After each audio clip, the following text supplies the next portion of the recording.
Bonjour à tous, je suis Angélique de la chaîne Mes Envies Créatives et je vous remercie de me rejoindre pour une nouvelle vidéo. Je veux faire une petite création en alliant des marque-pages en métal comme ça, donc que j'avais eu dans un lot de la boutique Globleland. Je vous remettrai le lien et le code promo d'ailleurs qui est en lien avec ma chaîne. Je vous mettrai tout ça dans la barre de description sous la vidéo. Et je voulais utiliser également des perles style perles de rocaille. Donc j'ai pris cette boîte là. Cette boîte là je l'ai achetée chez Action. J'avoue que je sais plus combien j'ai payé ça. Ça devait être 3 ou 4 euros à tout casser. Et il y a pas mal de tailles. Et ce qui a l'air pas mal, pas mal de tailles, il y a pas mal de couleurs. Et ce qui a l'air bien, c'est que les perles ont l'air à peu près quand même d'un gabarit un peu similaire. Parce que c'est vrai que des fois, il y en a certaines qui sont grosses, d'autres plus petites. Il y a des fois des tailles mélangées. Et selon ce que l'on veut faire, eh bien, c'est le rendu est des fois un peu moins joli. Donc là, voilà, je vais utiliser principalement ces couleurs-là. Je vais utiliser également, donc j'ai préparé un petit peu des choses parce que sinon, ça prend quand même du temps au niveau de la préparation. Donc j'ai préparé une aiguille à perles. J'ai déjà enfilé le fil. Donc une aiguille à perles, c'est une aiguille qui est ouverte sur toute la longueur, comme ça. Donc j'ai mis pas mal de fils parce que là, je veux faire une création qui sera quand même assez grande. Donc qui va demander pas mal de perles, pas mal de fils. Moi, le fil, j'utilise celui-ci. Donc c'est un fil de couture, mais un fil qui est, je sais pas en quoi il est, mais il est ultra résistant. C'est un fil que l'on ne peut pas casser comme ça. Donc franchement, pour travailler les perles, il est à la fois très fin, mais il est également très résistant. Donc c'est vraiment génial et je vais utiliser ça. Pour ce faire, donc j'ai déjà positionné sur mon métier à tisser. Alors moi, le métier à tisser que j'utilise, c'est celui-ci. Donc c'est un métier à tisser donc qui vient de Sauce Grain et franchement, je l'adore. Une fois que bon, il prend un petit peu de place, mais pas énormément déjà quand on l'utilise. Et une fois qu'on a fini, on le démonte et ça tient là-dedans. Donc au niveau place, franchement, c'est génial. Donc voilà. Maintenant, au niveau du motif, alors j'ai trouvé ce motif-là sur Internet qui me plaisait bien. Je pourrais absolument plus vous dire où je l'ai trouvé, si c'est sur Pinterest ou ailleurs. Parce que j'ai fait pas mal de recherches pour trouver le motif que je voulais. Et d'une page, ça m'envoyait, enfin j'ouvrais une autre page et j'avoue que je ne sais absolument pas où je l'ai pris. Donc j'ai plutôt envie d'utiliser un petit peu ce modèle-là, mais là c'est vraiment beaucoup trop grand par rapport à ce que je veux faire. Donc je vais travailler un petit peu différemment. Donc je vais en prendre qu'une partie. Donc là les couleurs, je ne vais pas vous le mettre en photo parce que là les couleurs ça ne rend rien. Alors pour cette création, je ne vais pas la faire en totalité avec vous en vidéo. Donc on va la commencer ensemble. Parce que sinon ce serait une vidéo beaucoup trop longue, tant sur le fait de filmer que sur le fait du montage derrière. On va en faire une partie ensemble, je vais filmer. Après je ferai une partie, je vous mettrai des photos par contre si jamais vous voulez reproduire ce motif là. Bon déjà voilà, les couleurs sont moches parce que mon imprimante j'ai un problème. Donc vous verrez rien au niveau des photos là, mais par contre quand ce sera fini, je vous mettrai des photos en gros plan. Comme ça si vous voulez reproduire, vous n'aurez plus qu'à vous refaire vous le gabarit. Voilà, et bien maintenant on va pouvoir commencer. Donc, alors pour l'instant ça je n'en ai pas besoin, je le laisse de côté. J'ai préparé donc le fil, mon aiguille. Alors là je vais commencer quand même en faisant un nœud. Parce que j'ai tellement de longueur de fil que j'ai peur de perdre une partie. Donc sur la fin de mon fil, alors j'ai mis un papier rouge en dessous pour que vous puissiez voir, mais je vais peut-être modifier un petit peu ma manière de filmer pour que vous puissiez voir un petit peu mieux. Alors bon, je laisse une petite longueur, même plus de longueur que ça. Voilà, et donc je vais faire un double nœud.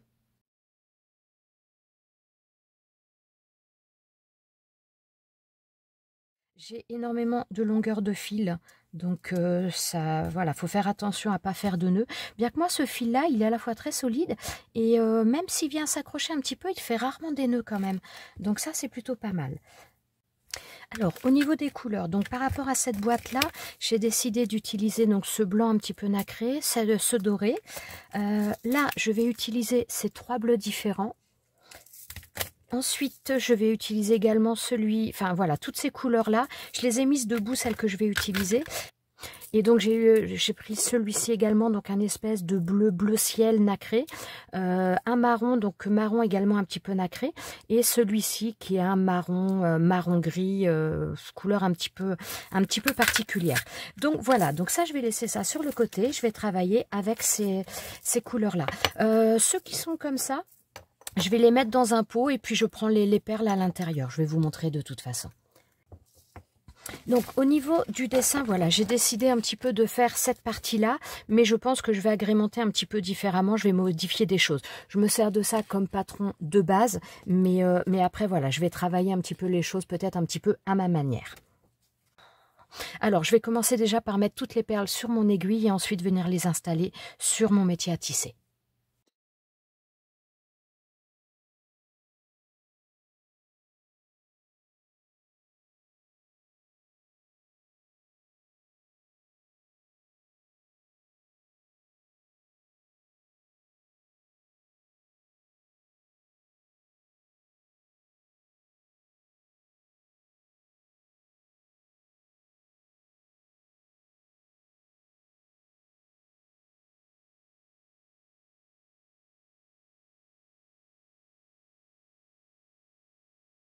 Voilà, donc là on a déjà le dessin qui va commencer à se faire.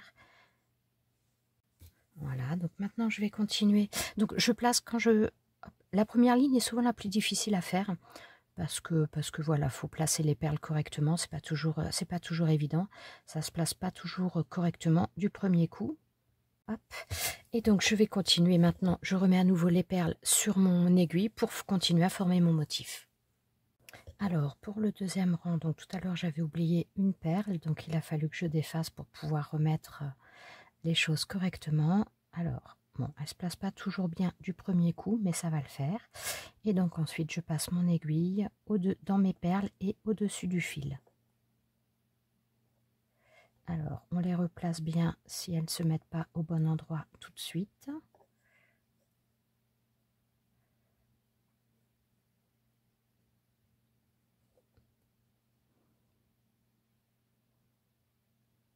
Voilà. Et donc là, on a notre deuxième rang qui est fait. Donc c'est vraiment un travail de patience, hein, mais c'est vraiment agréable à faire. Donc pour l'instant, vous ne voyez pas trop le motif, mais au fur et à mesure, le motif va se dessiner. Donc je vais continuer avec le rang suivant. Bon, elles ne sont pas bien placées, mais je vais les replacer au fur et à mesure.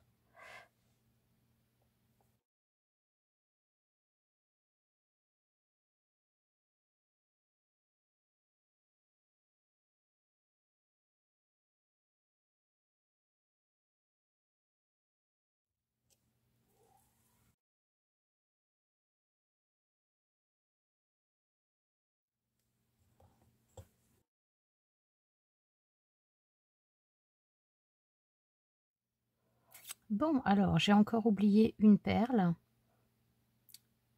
Donc, ouais, il m'en fallait 4. J'ai oublié une... Attendez, est-ce que je peux modifier un petit peu sinon par là?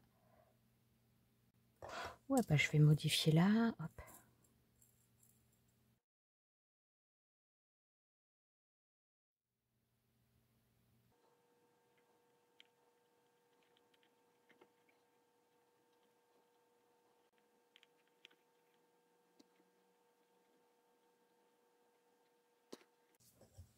Voilà. Bon, je vais continuer et je vais vous mettre des photos au fur et à mesure de la progression.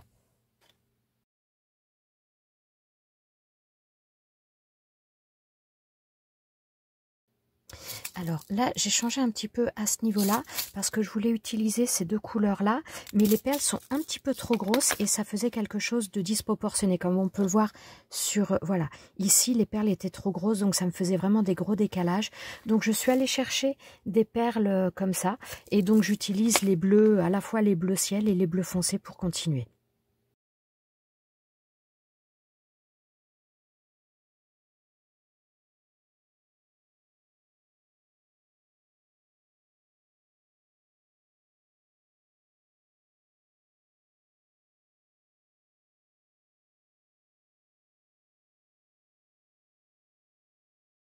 Alors voilà, là j'ai fait la totalité du motif que je voulais réaliser et donc maintenant je vais faire en partant, donc en continuant vers le bas, mais je vais réduire pour faire quelque chose un petit peu en forme de pointe.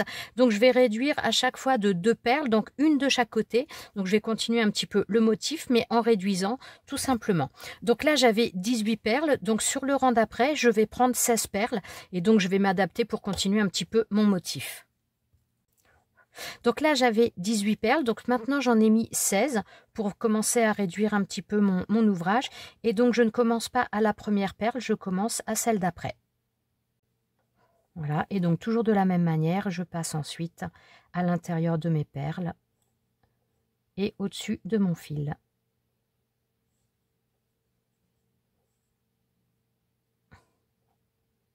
Voilà.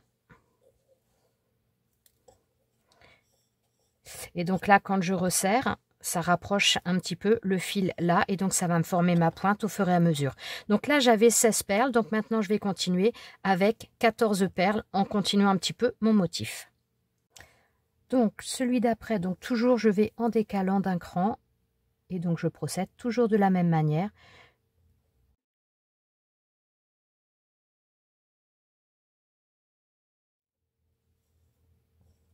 Voilà, et donc maintenant, là j'étais à 14, je vais passer à 12 de manière à ne terminer qu'avec 2 perles.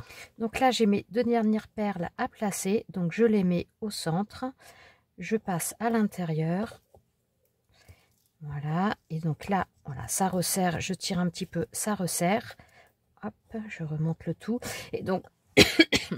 Et maintenant, il me reste du fil, et donc pour permettre de resserrer un petit peu, bon déjà je vais détendre légèrement au niveau de mes fils ici pour pouvoir resserrer correctement. Et donc voilà, là je suis passée, alors ce que je vais faire, donc je repasse mon fil sur l'arrière et maintenant je vais resserrer un petit peu les choses. Donc hop, déjà je resserre légèrement comme ça, je fais attention quand même de remonter mes perles et je viens repasser à l'intérieur des perles que j'ai déjà passées, mais c'est tout simplement parce que comme il me reste du fil déjà, ça va me permettre de l'utiliser et ça va me permettre de renforcer un petit peu les choses. Et donc je vais remonter sur plusieurs rangs de la même manière. Voilà, je place hop, dans les perles.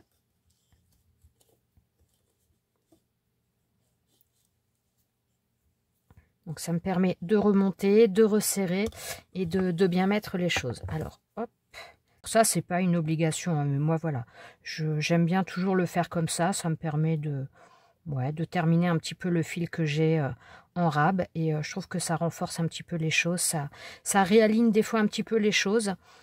Voilà, j'aime bien le faire comme ça. Voilà, donc cette partie-là est maintenant terminée. J'ai coupé mon fil. Donc maintenant, je vais reprendre le fil que j'avais laissé au début. J'avais laissé une longueur et je vais refaire exactement donc la même chose, cette forme un petit peu en V sur la partie haute. Donc je l'avais pas fait au début, tout simplement parce que sinon ça tire trop sur les fils et c'est pas toujours voilà, c'est pas toujours évident de le faire après. Donc voilà, donc là j'ai mes 18 perles, donc je vais commencer par 16, 14, 12, diminuer de 2 en 2 de manière à terminer avec 2 perles au final. Donc toujours en suivant un petit peu le motif. Alors, je viens placer, donc là je pars toujours donc en décalant de 1 à chaque fois.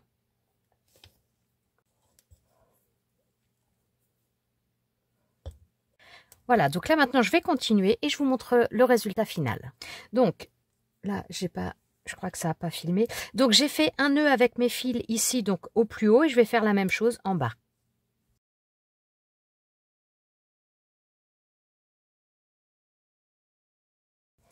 Voilà, donc là, ça me donne ça. Et maintenant, alors au niveau de celui-ci, donc je veux le rentrer là. Donc la partie du fil ici, je vais la mettre là. Mais avant, je vais utiliser pour ça des perles à écraser.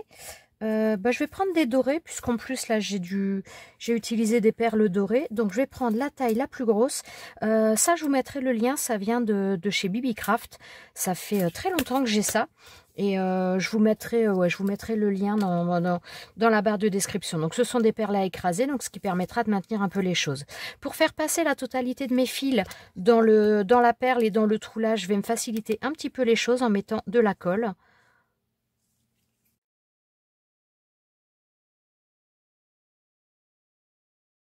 Voilà, donc je passe pour commencer dans ma perle à écraser.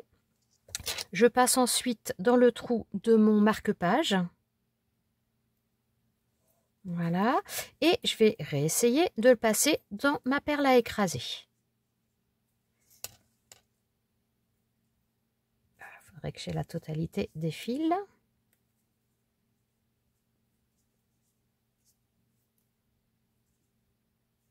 qui ne sont pas passés. Alors, hop.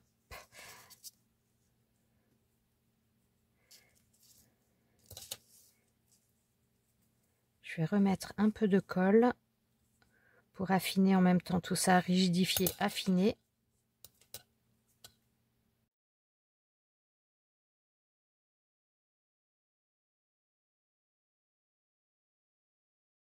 Alors, je vais repasser ça dans la perle en espérant que ça le fera. Hop.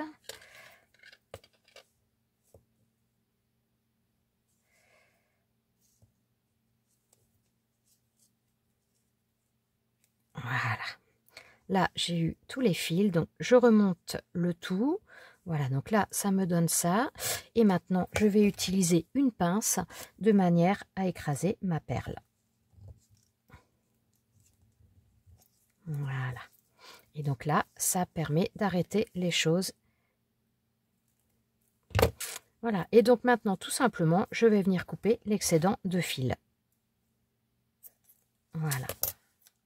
Et donc au niveau de la fin, donc là je vais venir passer à nouveau une perle à écraser.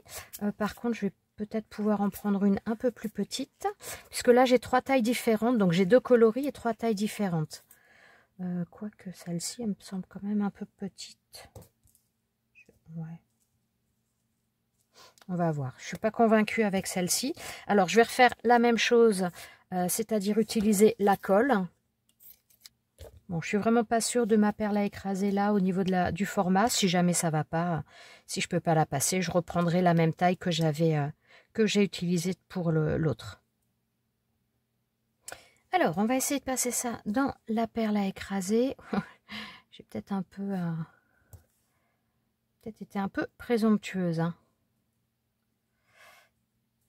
Ouais, non, ça va pas le faire.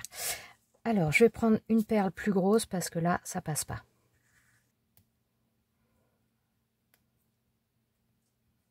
Voilà. Alors, je la monte la plus haut possible. Voilà. J'utilise ma pince pour écraser ma perle. Voilà. Et donc, tout simplement, je vais couper de manière à laisser un petit peu... Voilà. Donc là, j'ai coupé pas très long parce que bon, mon marque-page est quand même déjà assez grand. Et donc, voilà ce que ça nous donne. Donc, je vais vous montrer un petit peu le rendu sur un livre. Alors, bon, j'ai pris, enfin, un livre, entre guillemets, c'est bon, c'est un répertoire, hein, donc il n'est pas très large. Comme mon marque-page est assez large, mais donc voilà, ça se place à l'intérieur, on fait ressortir les choses. Et donc, voilà, donc d'un côté ou de l'autre, après, c'est vraiment... comme on veut. Voilà. Alors, je vous remontre un petit peu quand même. Donc là, c'est le motif que j'ai fait. Et là, c'est le motif d'origine. Donc bon, moi, j'ai agrémenté après un petit peu, un peu à ma manière. J'ai changé quelques petites choses. Mais donc, voilà ce que ça nous donne. Donc après, on va jouer avec les couleurs. On fait un petit peu comme on l'entend. Mais franchement, je suis contente du résultat. Je trouve ça plutôt sympa. Voilà. Bon, le bémol, c'est que les perles ne sont vraiment pas toutes de la même taille. Et ça se voit à certains endroits. Ça modifie certains trucs. Donc bon, voilà. Mais dans l'ensemble, je suis plutôt contente quand même, je suis plutôt satisfaite du résultat. Voilà, j'espère que ça vous a plu, ça vous aura peut-être donné envie de travailler ça. Je trouve ça plutôt sympa, c'est assez relaxant, c'est un petit peu long, mais c'est franchement agréable à faire. Je vous remercie d'être resté avec moi jusqu'à la fin, je vous souhaite à tous une excellente journée et je vous dis à très bientôt pour une prochaine vidéo. Ciao, ciao!